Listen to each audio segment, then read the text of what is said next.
ખેડૂતોને બીજું કંઈ નહીં પણ કમસે કમ એનું જે દેવું છે અને આ સરકારની નીતિઓના કારણે થયું છે, તો એ દેવું માફ થાય એની માંગ સાથે લલિતભાઈ વસોયા, લાલજીભાઈ અને આખી ગુજરાત પ્રદેશ કોંગ્રેસ સમિતિની ટીમ કિસાન આક્રોશ યાત્રા ટ્રેક્ટર સ્વરૂપે લઈ અને ત્યાંથી નીકળ્યા છે.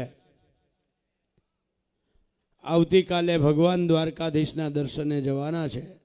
ત્યારે આજે આપણે દ્વારકા જિલ્લામાં યાત્રાએ પ્રવેશ કર્યો છે. ત્યારે હું આખી આ યાત્રાને દેવભૂમિ દ્વારકામાં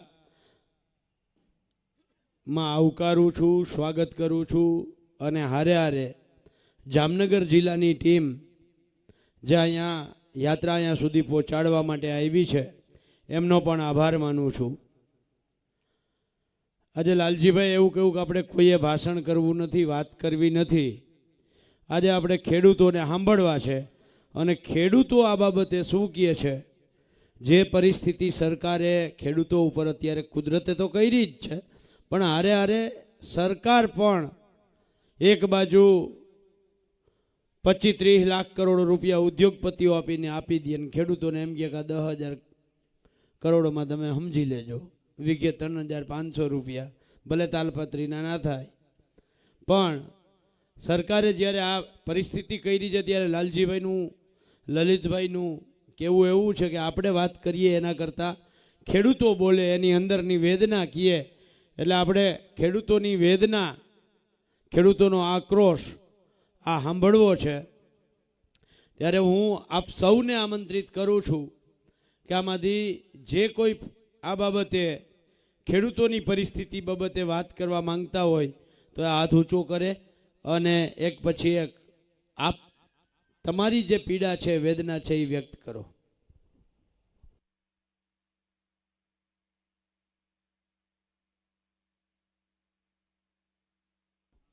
હા, તમે જે અત્યારે બોલશો એ આખા ગુજરાત સાંભળશે.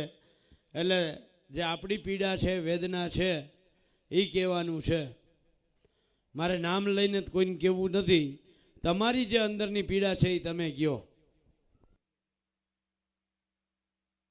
વ્યક્ત કર્યો હતો કે જ્યાં સુધી ખેડૂતોના દેવા માફ નહીં થાય ત્યાં સુધી કોંગ્રેસ પાર્ટી આ લડાઈ લડશે. ખાલી યાત્રા કાઢવા પૂરતો આ કાર્યક્રમ નથી. આજે આપણી વચ્ચે ઓલ ઇન્ડિયા કોંગ્રેસ કમિટીના સૌથી senior most general secretary, Bharat સરકારના પૂર્વ મંત્રી, રાજ્યસભાના સાંસદ ને ગુજરાતના પ્રભારી મુકુલ વાસનિકજી છે. આપણા વિપક્ષના નેતા તુષારભાઈ પણ છે, ઇન્દ્રવિજયભાઈ, વિક્રમભાઈ, ભાઈ જિગ્નેશભાઈ, પંકજભાઈ, લલિતભાઈ, બધા જ આગેવાનો. પણ જે દિવસે કમોસમી વરસાદ પહેલે દિવસે વરસ્યો ત્યારે સંજોગો વસાત હું, મુકુલજી, તુષારભાઈ, અમે બધા રાજકોટ કાર્યક્રમ હતો. સવારે અમે પહોંચ્યા અને એકદમ ખુલ્લું વાતાવરણ હતું ને વરસાદની શરૂઆત થઈ. પ્રેસ કોન્ફરન્સ નો કાર્યક્રમ પહેલેથી નિર્ધારિત હતો. પ્રેસ કોન્ફરન્સનો વિષય જુદો હતો. પણ કમોસમી વરસાદની શરૂઆત થઈને આખા ગુજરાતમાંથી જે લોકોના ફોન આવ્યા કે આ વરસાદના કારણે ખૂબ મોટું નુકસાન થવાનું, તમે એ દિવસની પ્રેસ કોન્ફરન્સ ફરી સાંભળજો. આખી પ્રેસ કોન્ફરન્સ દરમિયાન કોંગ્રેસ પાર્ટીના બધા જ આગેવાનોએ પહેલા દિવસે જ માગણી કરી હતી કે આ નુકસાનીમાં ખેડૂતોને મદદ કરવી હોય તો એકમાત્ર ઉપાય છે એના ખેડૂતોના દેવા માફ કરો. પાક વીમા યોજના માટે, જમીન માપણીમાં જે ભૂલો છે, જે ખોટી જમીન માપણી છે એના માટે, નકલી બિયારણ માટે, ખાતરની તંગી માટે, ક્યાંક વીજ લાઈનના પ્રશ્નો હોય, બીજા ખેડૂતોના પ્રશ્નો માટે પાલભાઈ હોય કે આખી કોંગ્રેસના આગેવાનો સતત લડતા આવ્યા છે. પણ લડ્યા પછી પણ આ સરકારનું પેટનું પાણી ક્યારેય હાલતું નથી. અને હમણાં પણ જ્યારે 10,000 કરોડનું પેકેજ જાહેર કર્યું ત્યારે આપણે ગણતરી કરીને જે કીધું કે 1 વીઘાએ 3500 રૂપિયા મળવાના, એટલે 50,000ની નુકસાની સામે 3500 રૂપિયા મળે તો ખેડૂતને આત્મહત્યા કરવા સિવાય કોઈ રસ્તો બચે ખરો? કે તમારા મનમાં પણ થશે એવું ઈચ્છું છું। આજની તારીખે आज इस वक्त हिंदुस्तान में एक किसान की रोज की केवल किसानी से आवक 27 रुपया है। एक खेडूतनी एक दिवसनी आजनी तारीखे आवक फक्त 27 रुपया, और पूरे किसान परिवार की भारत सरकार का इकोनॉमिक सर्वे कहता है 10,200 रुपया। ये है आजादी का अमृत महोत्सव। जो लोग अडानी का, अंबानी का, बड़े बड़े पूंजीपतियों का, धन्ना सेठों का कर्जा माफ करते हैं, वो उन्हीं के साथ हवाई जहाज में घूमते हैं। आपको देखेंगे मोदी जी अनुष्का शर्मा और विराट कोहली के साथ, सलमान, शाहरुख और आमिर के साथ, अडानी और अंबानी के साथ, और आपको दिखेंगे राहुल गांधी किसानों के साथ, मजदूरों के साथ, वेटरों के साथ, चपरासी के साथ, जो गन्ना काट रहा है उसके बीच में, खेत खलियान में, दलितों के साथ, ओबीसी के साथ, आदिवासी के साथ, बेरोजगार युवाओं के साथ, उस सड़क पे जब कोरोना में कोई मरीज आखिरी सांस गिर रहा था। आपको क्या समझना बाकी है? जय भीम, जय भारत, जय कांग्रेस, जय संविधान। અને નાખેડું પણ છું, એટલે વેદના રજૂ કરવાનો મને જે મોકો આપ્યો છે ત્યારે હું નાખેડું કરતાં મારો જે ખેડૂની જે પાસું છે એ અસરકારક રીતે રજૂ કરવા માગું છું। સૌથી પહેલાં તો કમનસીબી એ છે કે દેવા ખેડૂના માફ કરવા છે અને મહેનત કોંગ્રેસના કાર્યકરો કરે છે। અરે ઘરે ઘરેથી તમે નીકળો, પહેલાં તમારા લાભની વાત છે અને તમને ઉઠાડવા માટે રેલીઓ કાઢવી પડે, એ આ દેશની કમનસીબી છે।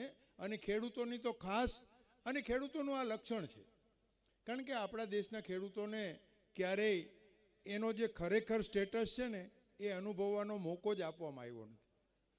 ઘણી વખત મારે અમેરિકા જવાનું થયું છે, ઘણી વખત ત્યાંના, કારણ કે થોડોક જાહેર જીવનનો જીવ હોય, રાજકારણનો જીવ હોય, થોડોક આપણે શૈક્ષણિક અનુભવ હોય, તો અહીંયાની યાત્રાઓમાં પણ આપણે સહેજે સરખાવવાનું મન થાય કે અમેરિકાના ખેડૂતોની શું પોઝિશન છે, અમેરિકાના ખેડૂતોને શું લાભ મળે છે, અમેરિકાની સરકારની ખેડૂતો વિશેની પોલિસી શું છે।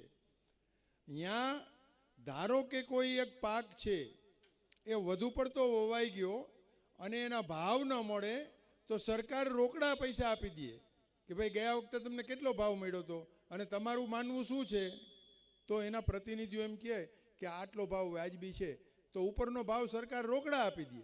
જ્યારે અહીંયા તો શું છે, ટેકાના ભાવે ખરીદી કરે, પોતાના કાર્યક્રમોમાં બારદાનનો કડદો કરે, પોતાના કાર્યક્રમોમાં ખોટા ખાતા ખોલી અને એમાં કડદો કરે, એટલે ભ્રષ્ટાચારનું એક ભયંકર જાડું છે એ આપણને મારી નાખે છે। બીજું, તમારો અવાજ સંગઠિત નથી એટલે તમારો અવાજ કોઈ સાંભળતું નથી। પાર્ટીઓને ભૂલી જાઓ, ખેડૂતોના હિતની વાત કરનારને દરેકને સપોર્ટ કરો। પછી એવું નથી કે ફલાણો પાર્ટી કરે છે કે ઓલી પાર્ટી કરે છે કે ઓલી પાર્ટી કરે છે, ગાય વાળે એ ગોવાળ, બરાબર। આપણે આપણા માટે લડનાર કોઈ પણ સંસ્થા હોય, કોઈ પણ સંગઠન હોય, કોઈ પણ નેતા હોય તો એને સપોર્ટ કરો। પણ કમનસીબી એ છે કે હમણાં હું એક વખત આમ મુસાફરી કરતા હતા ને, રસ્તામાં મેં વાત કરી કે પાલ આંબલિયાએ અને ગિરધર વાઘેલાએ જે મહેનત કરી છે ને એને 7 વખત ધારાસભ્ય બનાવવા જેટલી મહેનત કરી છે। 7 વખત લાગ લગાડ ધારાસભ્ય બનાવી।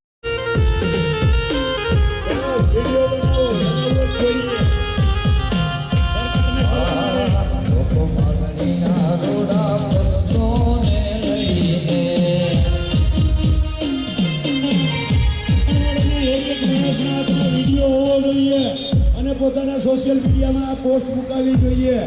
ભાણવડનો એક માણસ આ મોબાઈલ હાથમાં લઈ અને વિડીયો ઉતારે ટ્રેક્ટર યાત્રાનો અને સરકારને બતાવે। હે લોકો માગણીના રૂડા પ્રશ્નોને